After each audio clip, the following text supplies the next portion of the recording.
Moto Nana Eats. What's up mga kanomnom? So meron tayong pupuntahan na coffee shop sa loob ng Valley Golf. Dito lang yan malapit sa amin. Siguro 5 to 10 minutes away. So tara, manyo kami!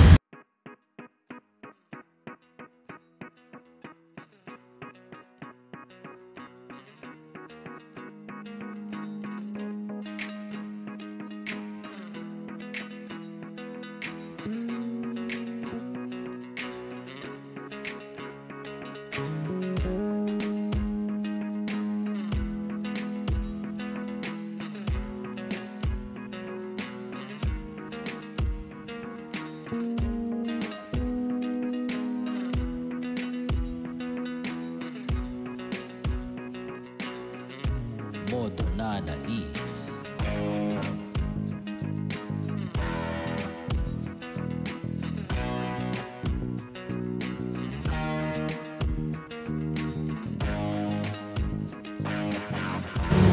I like it. Laksa spaghetti. Meron siyang shrimp. Sarap ha? Medyo spicy siya. Ramdam mo yung parmesan niya. Hindi siya ganun ka-salty na parang meron siyang lasang olive oil yung dating, no? Pasta is good. Hindi siya undercooked, hindi siya overcooked. So, play naman. Pero masarap yung spaghetti.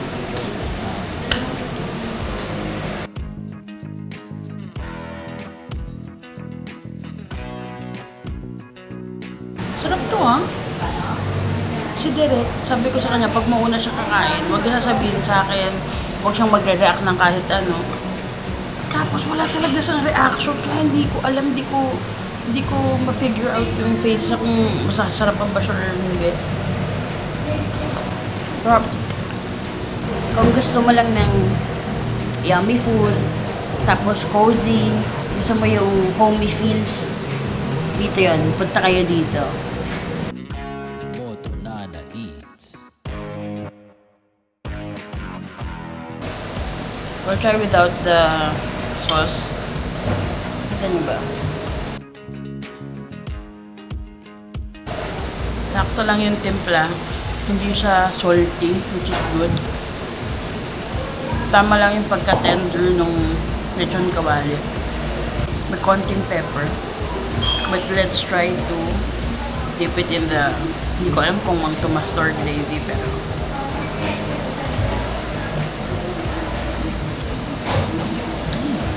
Oh, their own style of sauce.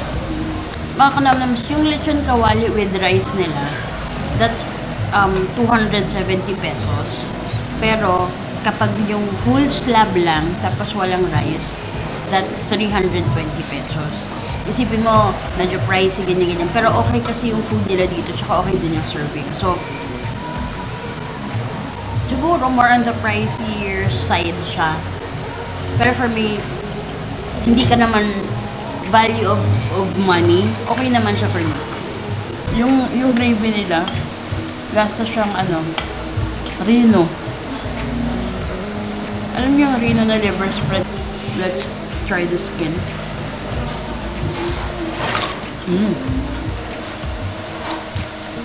Crunchy. Iba yung pagka-crunchy ng skin ng kanila. Hindi siya yung normal na lasa ng balat ng lechon kawali. Parang may class. May class. Have you tasted the balat? Crunchy chili. Crunchy chili yung crunchy. Lasa nung balat niya, hindi siya yung normal na lasa ng lechon kawali. Yung balat. Ano ba yun? Ganun. So mga kanamnams, hindi ako nag-rice today. First time ko mag-rice ngayong araw na to. Let's try it. This is beef rendang. Originally from Indonesia.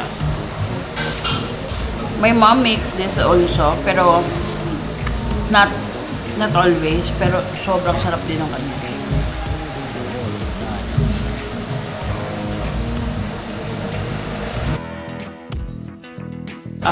Malambot yung beef, which is I like. Yung pagkalasa ng rendang, mild. I think because not everybody in the Philippines will like it. Kasi nga, ibang klaseng ulam kasi siya compared sa atin na mga savory.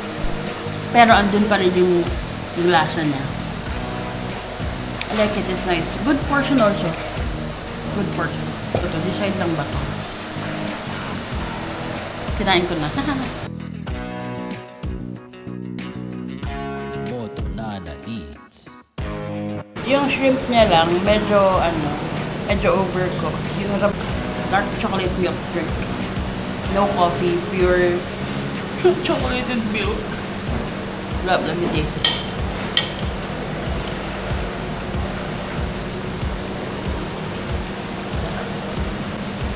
Parang Nesquik.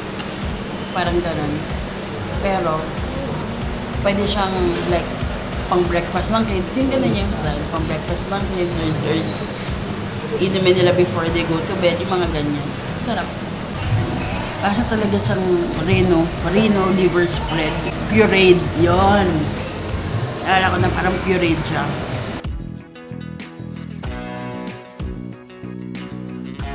Moto Nana Eats. Yung favorite ko among the three was the spaghetti. Same with the rec. Yun din ang gusto niya. And then I'd go for the lechon kawali. Same with the rec. And then the rendang. I'm not saying na hindi masarap yung renda. Actually, masarap siya. Pero, naisip lang namin na kaya medyo mild yung flavoring niya. Kasi nga, hindi lahat ng palate baka magustuhan to. Pero the taste is there, the kick is there. Parang medyo nakukulangan lang ako ng lasa ng... Tanglad ba yung nilalagay ni Mami sa rendang niya? Tanglad, di ba? Medyo nakukulangan ako ng konting-konting. So mga kanamnams, ang rating natin for the laksa spaghetti, we'll give that a 5. For the lechon kawali, we'll give that 4.5. And for the rendang, we'll give it a 3.8. Yung chocolate drink daw 5. Overall experience, we had a great time here. Ang bait nila ate. So, good job din doon. Very accommodating and friendly rin sila. To end this video, titaste na natin yung kinuha naming dessert, which is the tiramisu. Pero overall, we can say na quality yung food na nilalabas nila dito. Made with love. Yan. Tsaka pinag-isipan. So, good style. Moto Nana Eats. Mga kanamnams, di pa mahilig sa dessert, but we'll try it. Alam mo kung bakit in-order rin namin tiramisu at gusto ko rin ng tiramisu. Kasi si Mamay, we'll do another vlog for that, but Mamay, for me, makes the best tiramisu. But it's very yummy. It's a mild coffee. Yung tiramisu, may wine na malalasahan mo talaga siya. Well, ganun din naman yung ginagawa ni Mamay. May wine din. Moto Nana Eats. Pag kumain ka ng tiramisu na yung legit na may wine, malalasahan mo yung difference niya from those na hindi naglalagay. The lady fingers, it's well drenched. Yung lady fingers, naman yung browas, kung alam mo yung browas na biscuit. Yun. Tapos may ibang tiramisu tayong natitikman kasi masyadong matigas. So, hindi pa talaga siya na-drench. Hindi pa lumambot yung ganyan ako lang gaya. Hindi pa lumambot yung lady fingers, ibig sabihin. What's your take? First time ko yata naman wine. Kasi usually more same coffee. Pero first time ko makapagpili. This is the legit yung tiramisu kapag kinain mo, yung alam mo yung nga parang aroma, parang hindi siya aftertaste pero yung sa buong mouth mo, naglilinger yung taste. It's either soggy or crunchy or both. Soggy na crunchy. Ito, it's pillowy. Oh, pillowy, exactly. So, last bite na tayo mga kanamnam, rated as a 4.5. For me, 4.5 din sarap. Lalasahan ko yun. That's it, pansit, and it's a wrap. Like, share, and subscribe!